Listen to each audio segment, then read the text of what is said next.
To me, I need you more and more. O, kasya na yun ah. Kapag ganito ka na. Kasi nanay Melda naman, sinelas din. Kasi nung nakita ko kayo, wala kayong mga sinelas, no? Tingnan mo kung kasya mga tunay.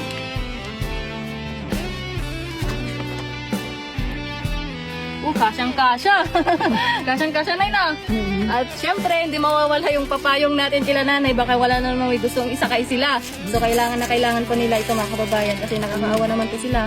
Basang-basa po sila, naglalakad po sila. So, ito po, bumili po tayo ng payong para sa kanila. Oh, ang ganda na yun ah. Ayan, may payong na si nanay. At syempre, hindi naman mawawala yung payong din ni Lola para tikisan nila, di ba? Para hindi sila mabasa. Di ba la? Ayan, kasi naglalakad lang po sila Lola pag pupunta po sila sa bayan. So, ayan na.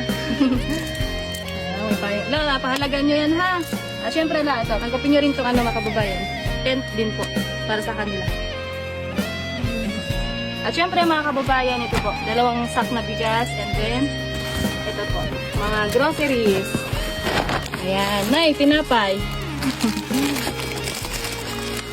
Ayan, kainin yun. Ala.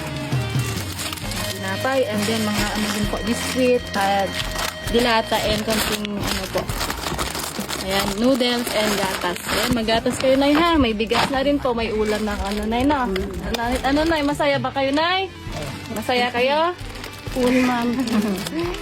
Ano na, ano masasabi nyo na sa mga nagpaabot ng tulong po sa inyo? Thank you. Ayan, maraming salamat po talaga mga kababayan sa nagpaabot po ng tulong at sa mga gusto pa po magpaabot ng tulong. Paki-message na lang po ako mga kababayan para maiabot po natin kila nanay yung tulong. Nay na, masaya ka, nay? Happy? Ma'am. Sige, nay, ha?